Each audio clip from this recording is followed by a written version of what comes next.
مرحبا يا مرحبا فيك.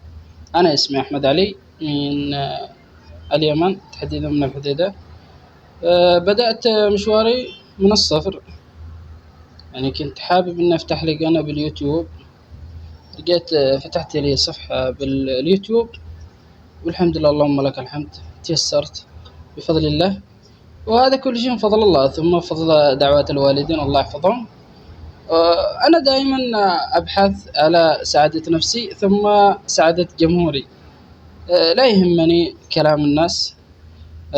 كثير ناس بيتكلموا عن بشرتي أو عن بس أنا ما يهمني هذا الشيء. حاجة كثيرة عرفتها، شيء ليس البشرة إعاقة أو أي حاجة.